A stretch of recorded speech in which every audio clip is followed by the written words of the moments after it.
আমি ভাবছিলাম এ হালে দিন যাবে রে সুজন নাইয়া আর পর দুঃখিনী রাধারে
রাধা বিচ্ছেদ।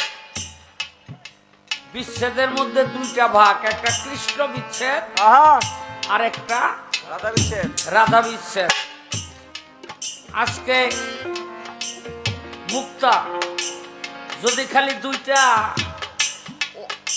আউলিয়ার জীবনে নিয়ে পালাটা না হইতো তাইলে তোমারে বুঝাই দিতা যে রাধা বিচ্ছেদ কারে কয় আর কৃষ্ণ বিচ্ছেদ কারে কয়।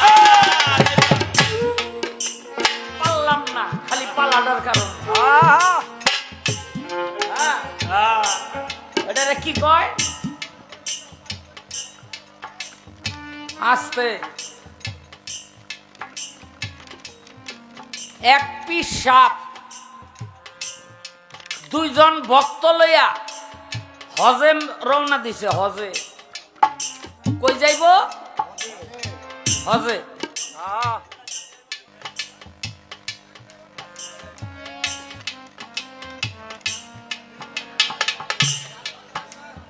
কি কি আরে বিচ্ছেদ হইতে যাইতাছি। এই যে হ্যার কুলির পানি এটা ফেরত দিতে হইব না? আও হেলাই বসছে না।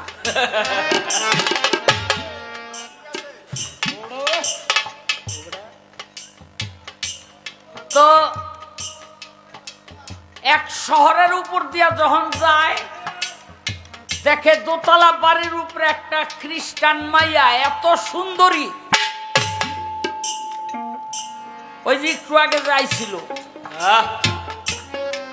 এখন চতুর্দিক দিয়ে ঘুরে আর কয় তোমার আমি বিয়া করুম। আরে মায়ায় দৌড়াইয়া ঘরের মধ্যে গিয়া বাপেরে কয় আব্বা আমরা খ্রিস্টান আর বেটা ইলো মুসলমান, আমারে বিয়া করতে চায়। বাপে ডাকদা নিয়া কয় বিয়া করবি? কয় হ। কয় তোর খ্রিস্টান হইতে হইব। কয় অহনই হয়ে যাব, আমার বউ দরকার। কয় অহনে খ্রিস্টান হইয়া তুই আমার মাইয়া বিয়া করে আর একটু পরেই মুসলমান হয়ে যাবি, এটা আমি হইতে দেব না। তুই যে সত্যিকার অর্থে খ্রিস্টান হবি এই জন্য তোর 3 মাস 13 দিন একটা ডিউটি করতে হইব। কয় কি? কয় এখান থেকে 4 মাইল দূরে আমার একটা খিঞ্জিরের খামার আছে। খিঞ্জির তো বুঝেন? শুয়োর। শুয়োর ওখান থেকে মাংস প্রত্যেক দিন জবাই করে আনবি, যেদিন 3 মাস 13 দিন পুরা হইব ওদিন তুইও খাবি আমরাও খামু, আর বিয়া তোর কাছে দিয়ে দিব। 3 মাস 13 দিন এই কাম করছে, আজকে বিয়া দিব। এক হাতে মদের গ্লাস আর এক হাতে শুয়োরের মাংস। ওই যে লগে 2 জন ভক্ত, এই ভক্ত 2 জন বুঝতে পারছে যে আমার পীরের অবস্থা এরকম কেন, এই অবস্থা কেন? এই অবস্থা হওয়ার কারণ হইল বড় পীর আব্দুল কাদের জিলানী বলেছিল, নবী করিম সাল্লাল্লাহু আলাইহি সাল্লামের কদম মোবারক আমার স্কন্ধে, আর আমার কদম মোবারক সমস্ত আউলিয়া উলিয়াদের স্কন্ধে, হাওয়ায় ভর করে সমগ্র পৃথিবীতে এই কথা প্রচার করে দিল। সবাই যার যার গর্দান নত করে দিল। এই যে এই আল্লাহর ওলি, হ্যাঁ কয় না বড় পীরের এলাকায় বড় পীর বড়, আমার এলাকায় আমি বড়। আমার বড় পীর তার কামেলিয়াত কাইরা নিল। ওই ভক্ত 2 জন তখন মুরাকাবা মুশাহেদায় গিয়া এশকের ডুরি লাগাইয়া বড় পীরের কাছে মাপ চাইল। অনেক বড় ঘটনা, শেষ পর্যন্ত বড় পীর মাপ করলো।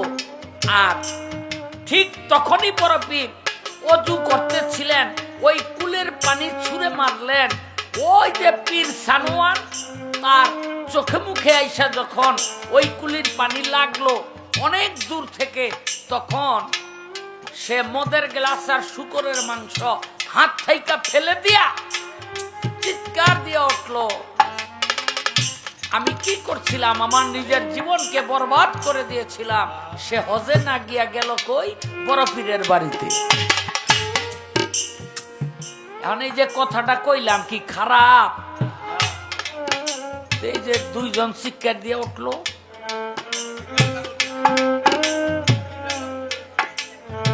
আমি নিশ্চিত এই 2 ভাইয়ের বউ সুখে নাই। কারণ কোন জায়গায় চুপ থাকতে হইব আর কোন জায়গায় নীরব থাকতে হইব বুঝে না। হ্যাঁ, যাক কথাবার্তা শেষ। এখন আমার কবি বিজয় বলছেন, নিজে গেয়ে নিজে শুনিস নিজের গান, তোর গান তোর মন মতো হলে জুড়াবে সকলের প্রাণ।